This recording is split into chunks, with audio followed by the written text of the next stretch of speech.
Good morning students. चले आज old, older, oldest या ओल्ड, एल्डर, एल्डेस्ट के बारे में पढ़ते हैं। एडजेक्टिव पार्ट 54 है। ये तो नंबर हम अपनी सुविधा के लिए देते हैं कि कितनी वीडियोस बन चुकी हैं, कितना क्या मैटर बाकी है। तो हमारे ख्याल से अब करीब करीब आ गया है। एडजेक्टिव खत्म होने वाला है। ठीक, देखिए ओल्ड पॉजिटिव डिग्री होता है, इसकी दो कंपैरेटिव डिग्रीज बनती हैं, ओल्डर या एल्डर। तो वन टाइम में या तो ओल्डर का प्रयोग होगा या तो एल्डर का प्रयोग होगा। इसी तरह दो कंपैरेटिव डिग्रीज बनती हैं। तो वन टाइम में देखिए एक ओल्डेस्ट है और दूसरा जो है एल्डेस्ट है। तो वन टाइम में एक ही यूज होगा, या तो ओल्डेस्ट या तो एल्डेस्ट। अब जब वन टाइम में एक ही प्रयुक्त हो रहा है, इसका मतलब इसके पीछे कुछ ना कुछ कारण होगा। तो कारण क्या है सुन लीजिए। मौखिक हम तो यहाँ पूरा लिख दिए हैं, लेकिन मौखिक अगर आप समझते हो तो बहुत बढ़िया रहेगा। देखो ये एल्डर और एल्डेस्ट दो हो गई। किस तरह से? ओल्डर तो एक ही फॉर्म में रहेगा, ओल्ड, ओल्डर, ओल्डेस्ट, ये तो जनरली सब लोग जानते हैं। लेकिन दूसरा जो कंपैरेटिव डिग्री है एल्डर और दूसरा सुपरलेटिव डिग्री है एल्डेस्ट, यानी ओल्डर, एल्डर, एल्डेस्ट।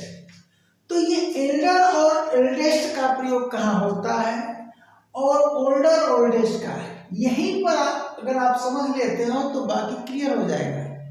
अब मैं बता दे रहा हूं, सबसे पहला जो पॉइंट है ओल्डर, ध्यान देना, यहां से हम पहले शुरू करते हैं। ओल्ड का प्रयोग चाहे पर्सन हो और चाहे थिंग हो, दोनों के लिए होगा। ठीक, यानी व्यक्ति के लिए प्रयुक्त करो या वस्तु के लिए करो। तो यहां से लेक्चर आपके लिए महत्वपूर्ण बनेगा। तो ओल्ड का प्रयोग तो XYZ चाहे जिसके लिए करो, उम्र में बड़ा, उम्र को बताएगा, यानी उत्पत्ति के आधार पर, पैदाइश के आधार पर किसका जन्म पहले हो गया है, चाहे वो व्यक्ति हो और चाहे वस्तु हो। तो जिसका जन्म पहले हुआ है उसकी उम्र ज्यादा हो जाएगी, तो उसे ओल्ड बोला जाएगा, सीधा सीधा। तो लेक्चर अगर आप सुनते हैं तो बिल्कुल क्लियर हो जाएगा। अब हम आगे बढ़ते हैं। तो ओल्ड तो सबके लिए हो गया, लेकिन जैसे कंपैरेटिव और सुपरलेटिव डिग्री में जाते हैं तो यहाँ पर आपको प्रतिबंध लग जाएगा। ओल्डर का प्रयोग, ध्यान देना, ओल्डर का प्रयोग पर्सन और थिंग दोनों के लिए होता है, परंतु डिफरेंट फैमिली के मेंबर के लिए होता है, सेम फैमिली के मेंबर के लिए नहीं होता है। तो इसका प्रयोग क्या होता है? कंपैरिजन करने के लिए, दो व्यक्तियों या वस्तुओं के बीच कंपेयर करने के लिए ओल्डर का प्रयोग होगा। लेकिन फैमिलीज उसकी होगी डिफरेंट होगी, एक फैमिली के दो मेंबर के साथ या एक ही वैरायटी के दो वस्तुओं के साथ नहीं कर सकते हो तुलना। तो सेम फैमिली में नहीं होगा, डिफरेंट फैमिली में होगा। अब चलो, अगर ओल्डर का प्रयोग डिफरेंट फैमिली के दो व्यक्तियों वस्तुओं के बीच तुलना करने के लिए प्रयुक्त होता है ओल्डर, तो उसी पैटर्न पर ओल्डेस्ट होगा। सुपरलेटिव डिग्री है तो सुपरलेटिव डिग्री का प्रयोग कहाँ होता है? 3 या 3 से अधिक के लिए होता है। तो जब हम ओल्डेस्ट का प्रयोग करेंगे तो 3 या 3 से अधिक, वहां व्यक्ति भी हो सकता है और वस्तु भी हो सकती है। परंतु डिफरेंट फैमिलीज की होनी चाहिए, यही शर्त है। समझ गए होंगे। अब सेम चीज को हम एल्डर और एल्डेस्ट पर लाते हैं तो बस अंतर एक केवल होगा, सेम फैमिली।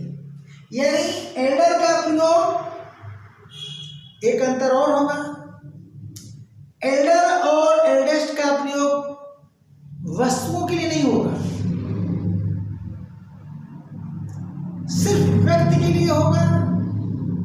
दो व्यक्ति हैं सेम फैमिली के तो आप एल्डर का प्रयोग करोगे, तीन या तीन से अधिक हैं सेम फैमिली के तो आप एल्डेस्ट का प्रयोग करोगे।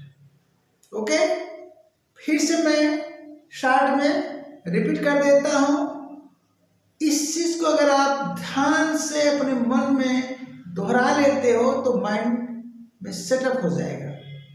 क्या भैया, ओल्ड का प्रयोग तो XYZ किसी के लिए भी करोगे, चाहे व्यक्ति हो चाहे वस्तु हो, लेकिन कंपैरेटिव डिग्री ओल्डर का प्रयोग आप दो व्यक्ति या वस्तुओं के लिए करोगे डिफरेंट फैमिली के मेंबर्स के बीच, चाहे व्यक्ति हो चाहे वस्तु हो। ओल्डेस्ट का प्रयोग करोगे तीन या तीन से अधिक व्यक्तियों और वस्तुओं के बीच तुलना करने के लिए, परंतु डिफरेंट फैमिलीज में बोल रहा हूं, डिफरेंट फैमिलीज के मेंबर्स के बीच।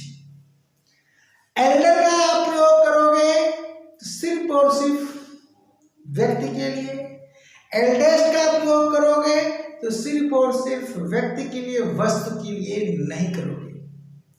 अब एल्डर का प्रयोग सेम फैमिली के दो व्यक्तियों के बीच तुलना करने के लिए होगा, और एल्डेस्ट का प्रयोग सेम फैमिली के तीन या तीन से अधिक व्यक्तियों के बीच किसकी तुलना कर रहे हो, उम्र की तुलना कर रहे हो, उम्र की तुलना के लिए करोगे। अब चलो अगला खास अंतर क्या है, यहां पर है, जब भी आप ओल्डर का प्रयोग करोगे तो ओल्डर के बाद देन लगाओगे, कंपैरेटिव डिग्री है, और देन के बाद नॉमिनेटिव केस का प्रयोग होगा। अगर नाउन है, प्रॉपर नाउन, तो उसमें कोई आपको कंफ्यूजन की बात नहीं, राम मोहन सोहन घनश्याम कुछ भी लिखिए। लेकिन पर्सनल प्रोनाउन अगर आता है तो देन के बाद आप मी कभी नहीं लिखोगे, आई लिखोगे, ही कभी नहीं लिखोगे, ही लिखोगे। रही बात यू, तो यू तो से पाम में नॉमिनेटिव और ऑब्जेक्टिव दोनों केस होता है, अस नहीं लिखोगे, वी लिखोगे, ध्यान देना। लेकिन जब एल्डर का प्रयोग करोगे तो देन का प्रयोग नहीं करोगे, देन के स्थान पर प्रीपोजिशन टू का प्रयोग होगा, और जैसे प्रीपोजिशन टू का प्रयोग होगा तो उसके बाद जो केस आएगी नॉमिनेटिव केस नहीं होगा, वह ऑब्जेक्टिव केस होगा। तब आप टू के बाद ही का प्रयोग करोगे, मी का प्रयोग करोगे, अस का प्रयोग करोगे, इसका ध्यान देना। और खूब पूछा जाता है स्पॉटिंग मिरर में, ठीक। तो लेक्चर आप सुन लिए, सेम चीज यहां पर वो लिखी गई है, तो हम एग्जाम्पल सहित समझा देते हैं। हाँ, एक बात और, ओल्डर के साथ जो देन का प्रयोग होता है वो क्या होता है, दो सिंपल सेंटेंस को जोड़ा जाता है और कॉम्प्लेक्स सेंटेंस का निर्माण होता है, तो देन कंजक्शन का कार्य करता है। तो कंजक्शन से अगला क्लास स्टार्ट होता है, इसलिए नॉमिनेटिव केस का प्रयोग होता है। शायद आपको कंफ्यूजन हो क्योंकि क्लास का चैप्टर अभी मैं नहीं पढ़ाया हूँ। तो देन के बाद नेक्स्ट क्लास यानी सबऑर्डिनेट क्लास शुरू होगा, तो देन के बाद हमेशा बड़ा आपके दिमाग में प्रश्न उठेगा ना कि क्यों ऐसा होता है, तो बता दे रहा हूँ। देन के बाद अगला नेक्स्ट क्लास स्टार्ट होता है, यानी देन से स्टार्ट होता है, तो देन के बाद नॉमिनेटिव केस ही रहेगा। नॉमिनेटिव केस का क्या मतलब? सब्जेक्ट, ठीक, यानी जिसको सब्जेक्टिव केस भी लोग कहते हैं। लेकिन टू के बाद कोई क्लास नहीं स्टार्ट होता है, ध्यान दीजिएगा। तो जब टू के बाद कोई क्लास नहीं स्टार्ट होता है तो वहाँ नॉमिनेटिव केस नहीं रहेगा, ऑब्जेक्टिव केस रहेगा। ओके, तो जितना मैंने बोला वही लिखा गया है यहाँ पर। ओल्ड का मतलब पुराना, बूढ़ा अर्थात उम्र में अधिक, ठीक। तो पुराना, बूढ़ा, उम्र में अधिक, ये तो व्यक्ति बस दोनों के लिए लागू हो गया। प्राचीन, तो व्यक्ति तो प्राचीन नहीं होगा ना, कोई वस्तु होगी, इमारत होगी, कोई बिल्डिंग होगी, बोलिए, कोई फोर्ट होगा। और जीर्ण, ये भी कोई वस्तु होगी, बड़ी पुरानी, ये छोड़ा पुराना कपड़ा है। अब ओल्ड का प्रयोग कैसे होता है? स्वतंत्र रूप से आप इसका प्रयोग कर सकते हैं। प्रेडिकेट पार्ट में देखिए, प्रेडिकेट पार्ट में स्वतंत्र रूप से इसका प्रयोग सब्जेक्ट पार्ट में कभी नहीं होगा, ठीक। अगर आप हमारे स्टूडेंट हो, पीछे की चीजें पढ़े हो तो मेरी स्टाइल आपको समझ में आएगी, इंग्लिश बड़े आसानी से समझ में आ जाएगा। तो यहाँ देखिए ओल्ड, स्वतंत्र रूप से इसका प्रयोग हुआ है प्रेडिकेट पार्ट में। अब इस ओल्ड के पूर्व, ओल्ड क्या है आपका? एडजेक्टिव। चैप्टर आपका क्या भैया? एडजेक्टिव पढ़ रहा है। ओके, अब ओल्ड के पूर्व आप कोई एडवर्ब लगा सकते हो, तो कौन सा एडवर्ब लगेगा? ये देखिए, वेरी लग सकता है, ADV लग सकता है। वो बहुत पुराना है, यानी बूढ़ा, सॉरी यहाँ हो जाएगा, यहाँ बूढ़ा है, वो बहुत बूढ़ा है, बहुत पुराना है। अब स्वतंत्र रूप से नहीं करना चाहते हैं इसको। हाँ, एक बात यहाँ पर एडजेक्टिव का डेफिनेशन है, किसी नाउन या प्रोनाउन को क्या करेगा? क्वालिफाइज करेगा। तो यहाँ पर ओल्ड जो ही को, ध्यान दीजिएगा, ही को क्वालिफाइज करेगा। पूरा हम शुरू में पढ़ा दिए हैं, इसको करेगा ही को, और ही आपका क्या बोलिए? प्रोनाउन है, ठीक। तो नाउन या प्रोनाउन को क्वालिफाई करता है। यहाँ पर देखिए, ओल्ड तो क्वालिफाई कर रहा है ही को, लेकिन वेरी क्वालिफाई कर रहा है, ये एडजेक्टिव है। देखिए क्या है? एडजेक्टिव है। तो वेरी क्वालिफाई कर रहा है ओल्ड को, तो एडवर्ब का काम क्या है? किसी एडजेक्टिव को मॉडिफाई करेगा, ठीक, यहाँ पर कर रहा है। अब स्वतंत्र रूप से इससे नहीं प्रयोग करना चाहते हैं नाउन के पहले, तो जैसे नाउन के पहले करेंगे, ध्यान दीजिएगा, तो ओल्ड जो है मैन को क्वालिफाइज करने लगेगा। किसको क्वालिफाइज करेगा? मैन को करने लगेगा। तो ये एडजेक्टिव हो गया, ध्यान दीजिएगा। हाँ, और वेरी एडवर्ब है, ऑलरेडी वहां इसी सेंटेंस में मैंने जोड़ा है मैन, तो ये एडवर्ब है। तो ये क्या कर रहा है? इसको ओल्ड को मॉडिफाइज कर रहा है। क्या कर रहा है? मॉडिफाइज कर रहा है। इन बारीकियों को आप समझेंगे, ठीक। अब चलते हैं कंपैरेटिव डिग्री की बात करते हैं। तो जो मैंने लेक्चर दिया सेम चीज देखिए लिखा हूं मैं। कंपैरेटिव डिग्री में ओल्डर और एल्डर।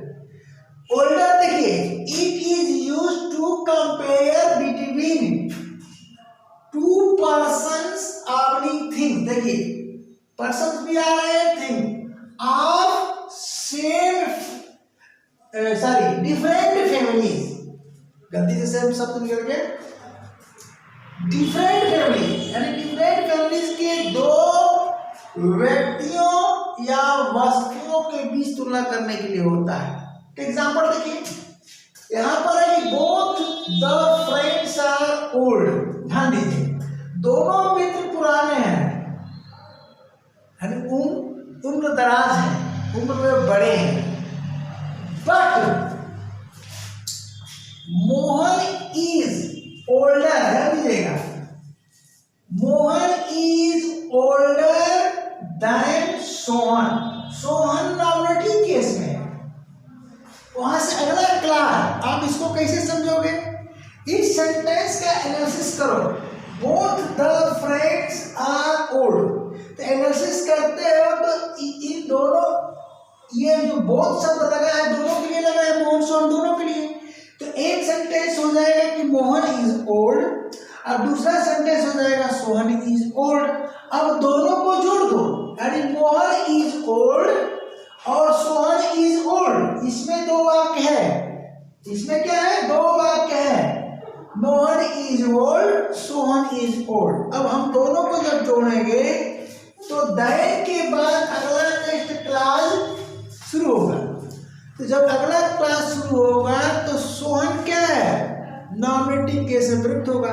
चूंकि ये नाउन है इसलिए आपको नहीं समझ में आ रहा है, लेकिन प्रोनाउन रहेगा तो आएगा। तो आगे हम एग्जाम्पल नीचे दिए हैं, यहाँ पर हम समझाते हैं, यहाँ पे दोबारा हम दिए हुए हैं। अब एल्डर की बात करते हैं, it is used to compare between, देखिए between two persons of the same family, same family के लिए।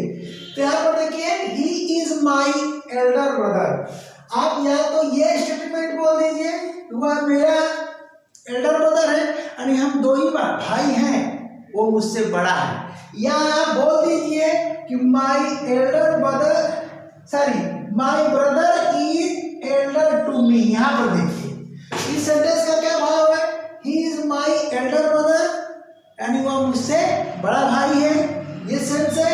तो ये भी वाक्य सेम सेंस दे रहा है, my brother is elder to me, मेरा भाई मुझसे बड़ा है, बात तो बराबर हो गई। तो यहाँ पर हम माई एल्डर ब्रदर लिख रहे हैं, तो दो व्यक्तियों की तुलना हो रही है, मैं और मेरे भाई से तुलना। यहाँ भी देखिए my brother is elder to me, अब यहाँ पे पोजीशन टू का प्रयोग हो रहा है, यहाँ पर मैं लिख दिया, देखिए ओल्डर डैन डैन डैन का प्रयोग, यहाँ लिख दिया हूँ एल्डर डैन डैन टू का प्रयोग, ठीक। और टू के बाद यहाँ ऑब्जेक्टिव केस होगा, ऑब्जेक्टिव केस, ठीक ना, और यहाँ पर नॉमिनेटिव केस, नॉमिनेटिव केस होगा, इसका ध्यान देना है आपको, ठीक। यहाँ क्या है, ऑब्जेक्टिव केस, नोट कर लीजिएगा, ठीक। तो यहाँ पर एल्डर टू मी, अगर यहाँ पर आई आप लिख देते हो, यानी यहाँ पर आई लिख देते हो तो ये क्रॉस है, गलत हो जाएगा, इस पार्टिकुलर में आता है। अब यहाँ नीचे आइए, मैंने कहा ना कि सेंटेंस दिया मैं, ही इज माई ओल्डर फ्रेंड, ये एल्डर का प्रयोग किया सेम फैमिली के कारण। अब चलिए ही इज माई ओल्डर फ्रेंड, ध्यान दीजिएगा, तो ओल्डर फ्रेंड एंड दूसरी फैमिली का है, वो मेरा मित्र है ना, मेरे घर का तो है नहीं। अब इसी चीज को मैंने यहाँ लिख दिया कि my friend is older than I, ये देखिए, तो जैसे ओल्डर है तो देन आई से क्लास, इसमें दो सेंटेंस है, my friend is old, I am also old, लेकिन मेरा मित्र मुझसे भी बड़ा है, तो my friend is older than I, मैं छोटा हूं, ओके। अब चलते हैं हम सुपरलेटिव डिग्री की बात करते हैं। तो सुपरलेटिव डिग्री में देखिए सेम लेक्चर तो आप सुन ही चुके हो, सीधे एग्जांपल पर आते हैं। ओल्डेस्ट का प्रयोग, it is used to compare among three और मोर पर्सन्स थिंग्स, दोनों के लिए, ठीक है। यहाँ पर हम थिंग का एग्जांपल नहीं दे पाए हैं, चाहते तो दे देते, जगह के अभाव में भाई हम लिख सकते हैं, बोल सकते हैं दिस इज, ठीक ना, या this book is older then that, हो गया थिंग, समझ गए कि नहीं। कोई सेंटेंस अगर आप लेना चाहते हो तो हम यहाँ नोट कर, देखो ओल्डर पर यहाँ हम नोट कर देते हैं, नोट कर लेना, ठीक ना। आप सीधे सीधे this book is older then that, ये देखो देन दैट, ठीक ना। तो अब यहाँ पर ठीक ना, उस किताब से दोबारा एक बुक नहीं रिपीट होगा। This book is older then that book नहीं, ठीक ना। अगर बुक नहीं भी लिखो, खाली यही बोल दो कि this is older then that, तब भी सही है। तो बोलने वाला जाने ना कि दिस द्वारा किस चीज को इंडिकेट किया जा रहा है, ठीक ना। तो ये सेंटेंस आप लिख सकते हो, ये वस्तु के लिए हो गया। अब चलते हैं यहाँ डिफरेंट फैमिली की बात यहाँ भी करते हैं। ये देखिए डिफरेंट फैमिलीज के संख्या कितनी हो चाहिए, 3 या 3 से अधिक। तो चलते हैं 3 या 3 से अधिक। He is the oldest man among us। कह रहा है कि हमारे बीच, भाई 3 या 3 से ज्यादा लोगों की हमारा ग्रुप है। कह रहा है कि हमारे बीच एमंग्स्ट का प्रयोग हो रहा है, ये वावेल साउंड के कारण, एमंग नहीं होगा, ठीक है ना। एक प्रीपोजिशन में पढ़ाया जाएगा, ये वावेल साउंड है इसलिए एमंग्स्ट का प्रयोग होगा। अगर कंसोनेंट रहता तो अमंग का प्रयोग होता, ठीक। तो अब एमंग लिखा, देखिए यहाँ कंसोनेंट साउंड है, एमंग में 3 कंसोनेंट साउंड है तो एमंग, इसमें देखिए एमंग्स्ट अस कर दिया। यहाँ पर देखिए कंसोनेंट साउंड है 3 तो अमंग लिख दिया, यहाँ अस है तो अमंग्स्ट कर दिया। तो एक्स्ट्रा नॉलेज है, ये बता दे रहा हूँ। तो he is the oldest man amongst अस, वह हमारे बीच सबसे पुराना व्यक्ति है, ठीक। अब आगे this is the oldest tree here, कह रहा है कि यहाँ पर यह दिखा करके, ठीक ना, सबसे पुराना पेड़ है। अब चलिए एल्डेस्ट की बात हम करते हैं, तो एल्डेस्ट फर्क क्या है, सेम चीज है, थिंक का प्रयोग नहीं होगा यहाँ। It is used to compare among the 3 or more persons of the same family के, यहाँ पर वस्तुओं के लिए इसका प्रयोग नहीं हो सकता है। तो देखिए he is my eldest brother, कम से कम कितने भाई हैं, 3 से ज्यादा भी हो सकते हैं, 4 भी हो सकते हैं। अब इसी चीज को आगे फिर मैं कह रहा, संख्या तो निश्चित है नहीं, जो सब कह रहा है कि ही इज माई एल्डेस्ट ब्रदर, वह मेरा सबसे बड़ा भाई है। आगे फिर दूसरे रूप में मैं कह रहा हूं कि माई एल्डेस्ट ब्रदर, मेरा सबसे बड़ा भाई, लाइक माई फादर, मेरे पिता जैसे है। तो उम्मीद करता हूँ अच्छा लगा होगा। अगले क्लास तक के लिए tata bye bye, thank you.